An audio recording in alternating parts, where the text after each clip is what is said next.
महाराष्ट्र में फराखान राजमंत्र या लोकप्रिय कार्यक्रमात आपलं खूप खूप स्वागत। या कार्यक्रमात आपण राजकीय घडामोडींचा भविष्यवेध घेत असतो आणि या कार्यक्रमात वर्तवलेली भविष्यवाणी ही 99% खरी उतरत असते। आज पुन्हा एकदा राजकीय विषयांवर आपण बोलणार आहोत आणि आज राजमंत्रमध्ये राजकीय क्षेत्राला हादरवणारे धक्कादायक भविष्यवेध असतील। तर गुजरातमध्ये कोणाला मिळणार खुर्ची आणि कोणाला लागणार मिरची हे थोड्याच वेळात आपल्याला कळेल, कारण नेहमीप्रमाणेच अचूक भविष्यवेध घेण्यासाठी आपल्या सोबत आहेत पंडित राजकुमार शर्मा। पंडित जी, शो में आपका बहुत बहुत स्वागत है। पंडित जी, हमारा ये जो शो है हर शनिवार को आता है, लेकिन हर शनिवार को उतने ही कॉल्स आते हैं क्योंकि लोग आपका इंतज़ार करते रहते हैं, इस शो का इंतज़ार करते हैं और रिपीट टाइमिंग भी पता कर लेते हैं। हम आज भी बहुत से विषयों पर बात करने जा रहे हैं, लेकिन सबसे पहले हम जो बात करेंगे वो शनि ने अपना जो स्थान परिवर्तित किया है उस बारे में। इसका हमारी जो इकोनॉमी है, पॉलिटिक्स है इंडिया का, या फिर आम आदमी है और शेयर मार्केट, इन सब पर क्या असर होगा? देखिए, सबसे पहले तो ये शो ही हम शनिवार को करते हैं। जी, बिल्कुल बिल्कुल। इसलिए सबसे पहले शनिदेव को प्रणाम करता हूं मैं। नीलांजनम समाभासम रविपुत्र जमाग्रजम छाया मारतंड संबुत्तम तम नमामि शनेश्वरम। शनिदेव जो हैं आज कलयुग में सबसे इम्पोर्टेंट ग्रह और देवता माने जाते हैं। जी बिल्कुल। ऐसा समझ लीजिए कि शनि की कृपा जिस पे होती है वो रंक से राजा बन जाता है, और जिसके ऊपर कृपा नहीं होती है वो राजा से रंक बन जाता है जी। और साढ़े सती हो या ना हो, मगर शनि उच्च का और शनि नीच का होता है कुंडली में, तो उसके बहुत प्रभाव होते हैं। अब आपने पूछा कि शनि का बदलाव, शनि वृश्चिक राशि से धनु राशि में चला गया। जी, मतलब इस तरह से इसका परिवर्तन हुआ है। हाँ, कुंडली में 8 और 9 नंबर जो हैं, 8 नंबर वृश्चिक राशि होती है और 9 नंबर जो है वो धनु राशि होती है। 8 नंबर मंगल की राशि में जब तक शनि था तो डेफिनेटली विस्फोटक था, अभी थोड़ा सौम्य हो गया है, मगर उसके बावजूद भी वो गुरु की राशि में गया है। बहुत सी कुंडलियों में अगर शनि मकर और कुंभ राशि का स्वामी है तो डेफिनेटली आपको किसी भी राशि में जाए उसके उत्तम और फेवरेबल फल मिलते हैं जी। और अगर आपका शनि उत्तम है तो आपको अच्छे फल देगा, मगर उसके साथ साथ में आपके कर्म भी अच्छे होने चाहिए। अच्छा। क्योंकि शनि को कर्म फल दाता भी बोलते हैं। जी बिल्कुल। आपने अच्छा शनि है, आपने गलत काम किए, किसी का मन दुखाया, किसी को चीट किया, किसी के साथ फ्रॉड किया, देश के साथ गद्दारी की, उल्टे सीधे धंधे किए, तो शनि आपको उत्तम फल नहीं देगा, चाहे मकर और कुंभ का क्यों ना हो। थोड़े सालों के लिए आप सुखी हो सकते हैं, मगर उसके बाद दुखी ही होंगे। मगर इस वक्त आपने पूछा शेयर मार्केट के ऊपर इसका क्या प्रभाव होगा, तो मित्रों आपको पता है कि शेयर मार्केट के ऊपर पिछले 5 दिनों में 1000 पॉइंट की बढ़त आपने देखी। निफ्टी के ऊपर आपने 300 पॉइंट की बढ़त देखी। आज भी मैं यहाँ प्रेडिक्ट करता हूँ कि शेयर मार्केट के ऊपर इसका सकारात्मक असर होगा। एक बहुत जल्दी आप बॉम्बे स्टॉक एक्सचेंज को 35,000 का आंकड़ा पार करते हुए देखेंगे। बहुत जल्दी निफ्टी को आप 11,000 और 10,800 का आंकड़ा छूते हुए देखेंगे। अच्छा। बाजार में अच्छा रहेगा, मगर राजनीति के लिए जो राजा है या राजनीति में जो सिचुएशन या हालात बनेंगे वो बहुत ही असमंजस भरे होंगे, बहुत ही अजीबोगरीब आपको इसके रिजल्ट मिलेंगे, कंफ्यूजिंग रिजल्ट मिलेंगे। क्योंकि गुरु और शनि जब भी किसी की कुंडली में अगर इकट्ठे होते हैं तो कंफ्यूज कर देते हैं। अच्छा। और गुरु की राशि में शनि जो है वो और कंफ्यूज करने वाला होता है। आदमी की अपेक्षा कुछ होगी और उसके रिजल्ट कुछ होंगे। आदमी सोचेगा कि मैं फर्स्ट क्लास में पास होऊंगा तो वो 33 नंबर में पास होता है। अच्छा। या फिर वो सोचेगा मैं 33 नंबरों से पास होऊंगा तो वो 100 नंबर से पास, यानी अच्छा। मतलब वो सोचेंगे कुछ और होगा कुछ और।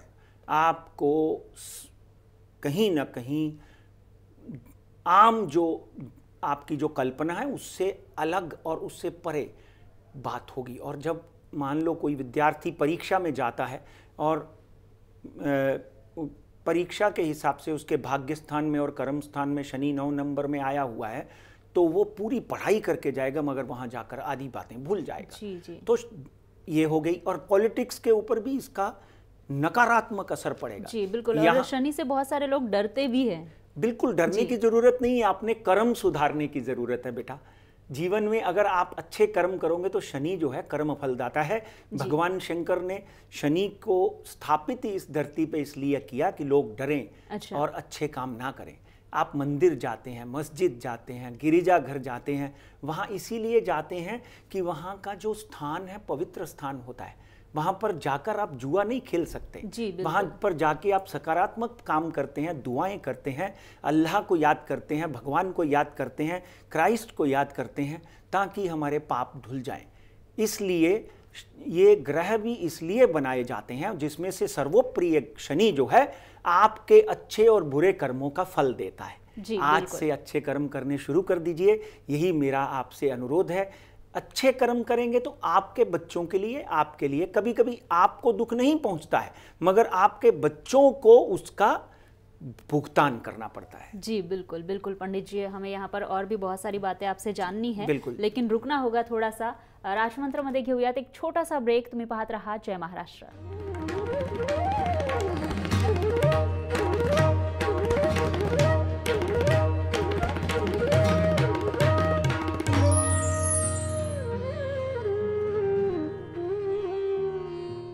ब्रेकनंतर राजमंत्रमध्ये आपलं पुन्हा एकदा स्वागत। नेहमीप्रमाणेच अचूक भविष्यवेध घेण्यासाठी पंडित राजकुमार शर्मा आपल्यासोबत आहेत आणि आपण बऱ्याचशा गोष्टी त्यांच्याकडून जाणून घेतोय।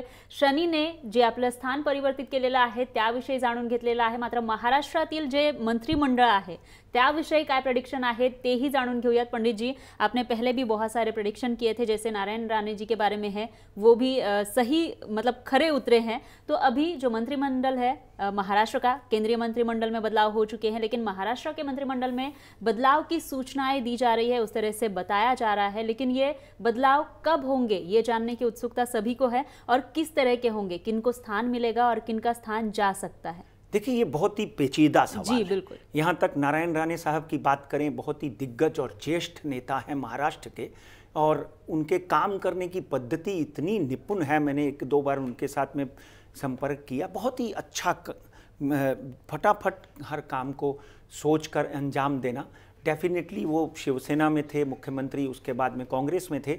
आज के दिन भारतीय जनता पार्टी ने, उस दिन आपने देखा होगा कुछ दिनों पहले मुख्यमंत्री साहब ने भी, और हमने ये बोला था कि उनके जीवन में परिवर्तन योग आ रहा है। बिल्कुल, उसमें कोई भी व्यक्ति खुद नहीं करता, ग्रह दशा करवाती है। डेफिनेटली नारायण राणे साहब का जो है उदय काल वापस शुरू हो चुका है, और उनको अगले 15 से 20 दिन में कोई ना कोई मंत्रालय मिलता दिखाई देता है। जी, मतलब उनके लिए एक गुड न्यूज़ है। गुड न्यूज़ है। यहाँ तक आपने ये सवाल किया कि देवेंद्र फडणवीस अपने मंत्रालय का विस्तार या रीशफलिंग, कुछ लोगों को निकालेंगे, कुछ लोगों को डालेंगे। डेफिनेटली यहाँ पर दो चीजें बहुत स्पष्ट नजर आती हैं।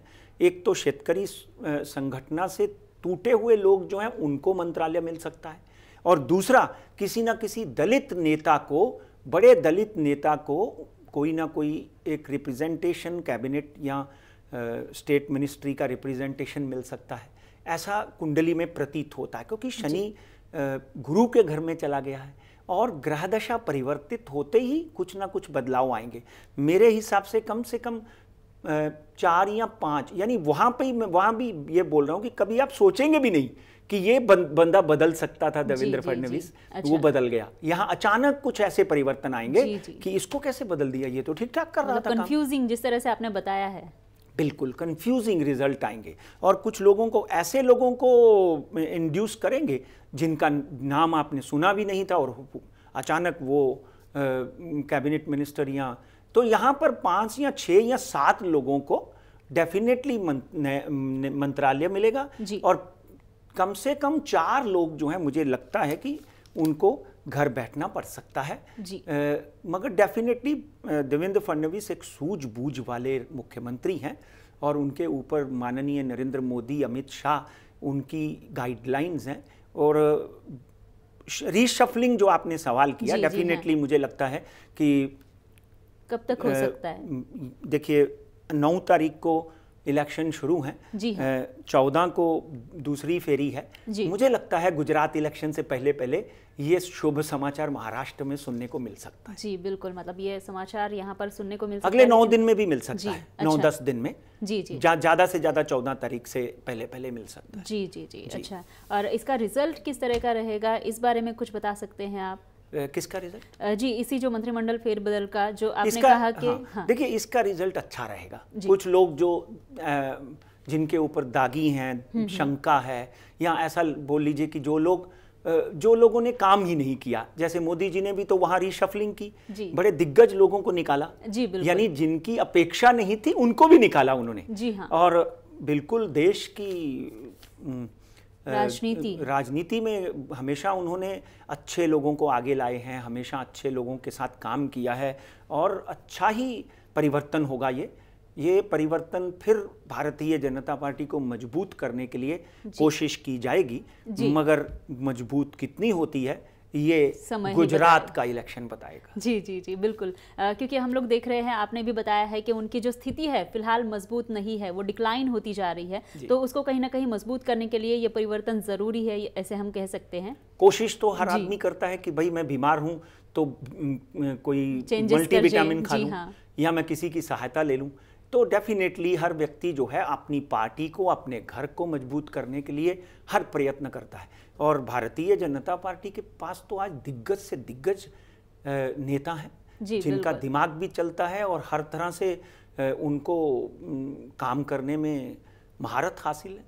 जी बिल्कुल बिल्कुल। अभी हम लोग गुजरात की बात करते हैं। अभी आपने बताया कि गुजरात का इलेक्शन ही बताएगा कि किस तरह से उसका रिजल्ट होगा या फिर क्या हो सकता है, लेकिन गुजरात में क्या बीजेपी फिर से जीत हासिल कर सकती है, ये सभी को जानने की उत्सुकता है, सभी लोग ये जानना चाहते हैं। और आप अब यहाँ पर धमाका करेंगे नेक्स्ट। देखिए, धमाका की बात नहीं है, ऐसा है कि हमारी प्रेडिक्शन कभी कभार इधर उधर भी गई है, मगर डेफिनेटली हम बहुत गणना के बाद भारतीय जनता पार्टी की जो स्थापना दिवस है उसके ऊपर माननीय नरेंद्र मोदी की वृश्चिक राशि से निकलकर शनि धनु में चला गया है, और साथ में उनकी चंद्रमा में मंगल की अंतर्दशा चल रही है। इन सब चीज़ों, चंद्रमा में मंगल की अंतर्दशा भी आदमी को कंफ्यूज करती है, कहीं ना कहीं डिप्रेशनल स्टेज ऑफ माइंड लाती है। आदमी फैसले करता है, मगर उन फैसलों के ऊपर भी कभी गलत फैसले ले सकता है। मगर क्योंकि आचार संहिता लग चुकी है, इसलिए हम लोग नंबरों की बात नहीं करेंगे। हो सकता है उस दिन नंबरों की बात करें जिस दिन इलेक्शन खत्म हो जाए, उसके बाद हम नंबरों की बात कर सकते हैं कि कितने नंबर किसको आएंगे। मगर एक बात पक्की है, एक आग का दरिया है और डूब कर जाना है। भारतीय जनता पार्टी को अगर सरकार बनानी है तो उनको आधे नंबर लेने पड़ेंगे, मगर कहीं ना कहीं बहुत मशक्कत करनी पड़ सकती है। मशक्कत के साथ साथ में ग्रह दशा भी बहुत अच्छी नहीं है। जी। आप समझ लीजिए कि जो भी ओपिनियन पोल आपने देखे, मेरा रिजल्ट एस्ट्रोलॉजिकली उनके विरुद्ध है, उनके अगेंस्ट है। कहीं ना कहीं भारतीय जनता पार्टी और कांग्रेस और अन्य दल, इन सबको मिलकर आप ये समझ लीजिए भारतीय जनता पार्टी को चुनौती देंगे, और नेक टू नेक फिनिश में चाहे कांग्रेस या बीजेपी सरकार बनाएगी। मैं आपको पहले भी कहते आया हूं कि भारतीय जनता पार्टी 140-150 का सपना देख रही है, वो मुझे नहीं दिखाई देता है। डेफिनेटली कहीं ना कहीं भारतीय जनता पार्टी को सरकार बनाने के लिए अन्य दलों को साथ लेना पड़ेगा। जो अन्य दलों में से 90% दल जो है कांग्रेस के साथ जाते हुए दिखाई देते हैं। ग्राउंड रियलिटी तो छोड़ दीजिए, ग्रह दशा की बात करते हैं बीजेपी की, अमित शाह की, भूपेंद्र यादव वहां के प्रभारी, जीतू वगानी, और एक ही कुंडली नहीं, इन सबकी कुंडलियां देखने के बाद ये निष्कर्ष निकलता है कि this will be difficult for Bharatiya Janata Party to retain power in BJP in Gujarat. जी बिल्कुल बिल्कुल पंडित जी, हमेशा की तरह आपने फिर से एक ऐसा प्रेडिक्शन किया है जो सभी के जो पोल्स हैं उनको झूठा ठहराता है, या फिर एक प्रेडिक्शन है, धमाका है, ऐसे भी हम कह सकते हैं। अपने ओपिनियन पोल है, मैं पोल नहीं दे सकता हूं यहाँ, क्योंकि आचार संहिता के अंडर कोई किसी तरह की ऐसी भविष्यवाणी हम नहीं कर सकते। मगर डेफिनेटली जो मैंने कहा है दर्शक समझता है, आज सूझबूझ वाला है। आगे आने वाले दिनों में मैंने तो पहले ही 2 सालों से, जब मोदी जी को भी 330 सीटें इसी मंच से हमने दी थी और बोला था कि एक शेर की तरह दहाड़ता हुआ, और डेफिनेटली देश प्रेम की बात करें तो मोदी जी को कोई हरा नहीं सकता। देश के लिए, राष्ट्र के लिए उनके अंदर जो समर्पण है वो मैंने बहुत कम नेताओं में देखा है। वो बाल गंगाधर तिलक थे या फिर पटेल थे। ऐसे लोगों के बाद अगर कोई हमारे देश को नेता मिला है तो माननीय नरेंद्र मोदी है। मैं तो सैल्यूट करता हूं। बट ग्रह दशा अपनी चाल चलती है, जिसको जीतना है, जिसको राजा बनाना है, बना के रहती है। और हमने ही प्रेडिक्ट किया था 330 सीटें भारतीय जनता पार्टी 290 के बाद 330 के ऊपर सरकार बनाएंगी। आज भी लाखों लोग जो हैं इस चीज़ को विजिट करते हैं, प्रशंसा करते हैं। मगर इस वक्त भारतीय जनता पार्टी के नेताओं को अति आत्मविश्वास, ओवर कॉन्फिडेंस से दूर रहना चाहिए। बिहार में जो हुआ था, इस तरह के समीकरण बन सकते हैं। जी, मतलब उनके जो सितारे हैं वो गर्दिश में है, इस तरह से कह सकते हैं। गर्दिश में है, अब कहीं ना कहीं कुछ कमजोरियां हैं। जी बिल्कुल, डेफिनेटली अपने प्रयासों में वो कोई कमी नहीं छोड़ेंगे। बिहार में भी उन्होंने काफ़ी रैलियां की थी और यहाँ पे भी वो लोग कम नहीं है। मगर कहीं ना कहीं राहुल गांधी की कुंडली का जब हम अध्ययन करते हैं तो वो मैं पहले भी बोला आपको कि चंद्रमा की महादशा में उनके ऊपर सकारात्मक दिन आए हुए हैं। सोनिया गांधी की कुंडली का अध्ययन करते हैं तो कांग्रेस की कुंडली डेफिनेटली कहीं ना कहीं अच्छे दिनों का, वहाँ राजीव सातव हैं, गहलोत साहब हैं, तो अच्छे कहीं ना कहीं भारतीय जनता पार्टी की अपेक्षा आज वो लोग भी 50% उनके सामने खड़े होकर हो चुके हैं। सिर्फ सोनिया जी को अपनी सेहत का ध्यान रखना है। Otherwise this is going to be a tough fight where I see Congress may have edge over BJP. जी बिल्कुल बिल्कुल पंडित जी, और भी बातें आपसे जाननी है लेकिन यहाँ पर थोड़ा सा रुकना होगा। राजमंत्रमध्ये घेऊयात एक छोटासा ब्रेक। तुम्ही पाहत रहा जय महाराष्ट्र।